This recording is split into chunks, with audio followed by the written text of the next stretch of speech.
Who would have predicted it? This NFL season, Thursday night football games will be hosted by Dude Perfect, one of the most popular, viral sports-themed channels. What an unexpected discovery. The channel has made a fortune thanks to Amazon. Stay tuned to hear more. To begin with, let's look at an overview of the subject. Amazon announced it on Monday, and it seems to be the first of many alternate streams available for the streamer's prime video coverage of Thursday night football. This season, the crew from Dude Perfect, well known for their renowned sports-oriented YouTube channel, will present alternate broadcasts for a handful of undetermined Thursday night football games. Because Amazon will provide many alternative stream options, I don't think anybody has the right or duty to be offended about a Dude Perfect broadcast. Although it may not be to everyone's taste, this presentation is most likely aimed towards younger audiences. That is not an issue at all. In recent years, the National Football League and its network partners have attempted to reach out to younger audiences, most notably with broadcasts of Nickelodeon's Wild Card game, and it seems that Amazon is doing the same here. Given the number of experts they've recruited,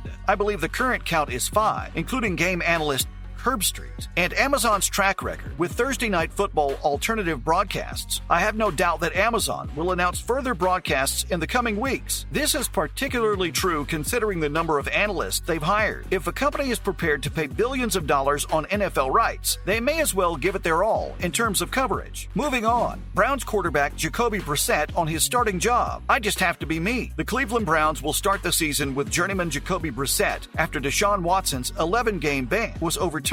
I just have to be myself, Brissett told the Akron Beacon-Journal on Friday. I don't have to set any clear goals for myself. Above everything, I want to be myself. Brissett did not play in the Browns' first preseason game as the Week 1 starter, and head coach Kevin Stefanski has said that he would not play Brissett on Sunday against the Philadelphia Eagles. This week, Brissett has received the majority of the starting quarterback repetitions. I believe we have a plan, and we want to adhere to it, Brissett said. I'm becoming more comfortable with the offense. I haven't yet played a game, but I'm sure it will come, and I'll have to utilize my practices as my game, as I do now. I approach it as if it were a game I play every day. According to the Beacon-Journal, Brissett will participate in the Browns' final preseason game against the Chicago Bears. Brissett, a Patriots third-round selection in 2016, is accustomed to being forced into action. When Tom Brady was banned and Jimmy Garoppolo was injured, he started 2 games as a rookie. He was moved to Indianapolis before the 2017 season and played in 15 games. Andrew Luck announced his retirement before the 2019 season, and after filling in for him in 2018, he was thrust into the starting lineup. Last season, Brissett started 5 games for the Miami Dolphins. Well, what are your thoughts on Brissett's claim of being himself? Leave a comment below. Following that, if a trade does not occur, Niners CEO Jed York is pleased to have Jimmy Garoppolo on the roster. 3 weeks before the start of the 2022 season, the San Francisco 49ers have a backup quarterback on their roster with 47 career starts and a $24.2 million deal. Despite the 49ers' wish to replace Jimmy Garoppolo with Trey Lance,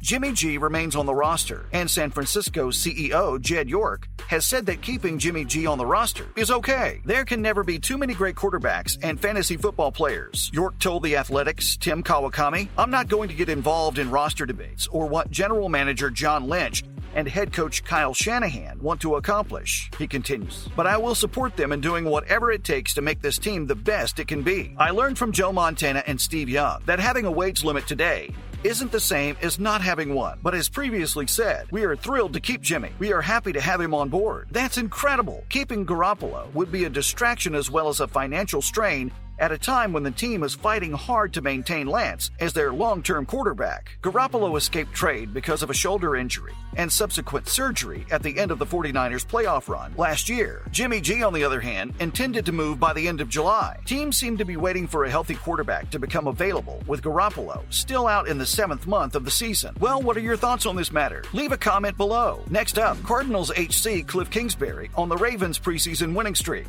I like that mindset. The Baltimore Ravens will be seeking to extend their league record 21-game preseason winning run when they travel to Arizona to face the Cardinals on Sunday. It's an album that will undoubtedly be met with skepticism by some and praised by others. Add Cards head coach Cliff Kingsbury to the list. That's part of their culture, Kingsbury remarked this week, according to Darren Urban of ArizonaCardinals.com. They say, we're going to win these games. and it starts to snowball into the regular season. That attitude is admirable. Clearly, their team believes. They have one of the league's most successful clubs. We'll give them our best try, though he will not participate on Sunday. Wide receiver Marquise Hollywood Brown is well aware of the Ravens' preseason dominance after spending the first 3 seasons of his career in Baltimore. They take it seriously, and I'm fairly sure we do too, Brown said. Sunday's game will also likely include significant repetitions for former Raven Trace McSorley at quarterback for the Cardinals, as he competes for the number 3 position on the depth chart. Baltimore is also expected to want to add to their wide receiver core,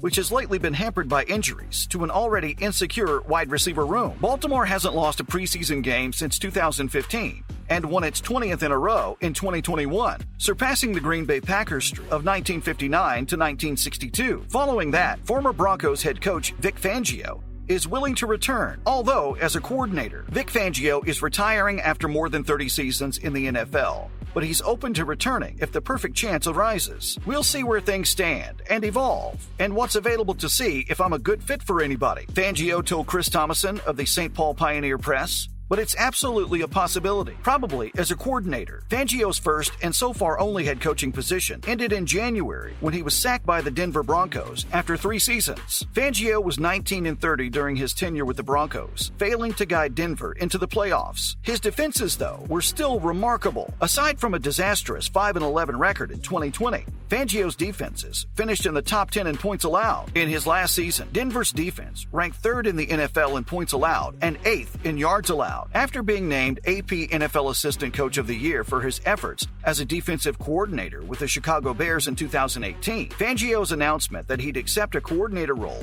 should come as great news to head coaches and general managers. Fangio has also worked as a coach for the New Orleans Saints, Carolina Panthers, Indianapolis Colts, Houston Texans, Baltimore Ravens, San Francisco 49ers, and the Bears and Broncos. His track record as a defensive coordinator and linebackers coach is superb, and a return seems to be in the works. Finally, Panthers rookie quarterback Matt Corral suffered a Liz Frank injury in Friday's preseason game, thus terminating his first season. Matt Corral's tough preseason seems to have ended prematurely due to a Liz Frank injury sustained in Friday night's defeat to the New England Patriots. According to coach Matt Rule, Corral was injured after his foot was stepped on during play, causing him to leave the game for x-rays. The scans showed the damage, which Rule described as serious, and which would almost certainly terminate his season. Corral's stat line from his first 2 preseason games reflected his lackluster performance. The youngster completed 9 of 15 throws for 58 yards on Friday night, barely avoiding turnovers on 2 occasions. This came after a Week 1 performance in which he completed only 1 of 9 passes for 11 yards as Carolina's 4th and final quarterback in a victory against Washington. The Panthers selected the former Ole Miss quarterback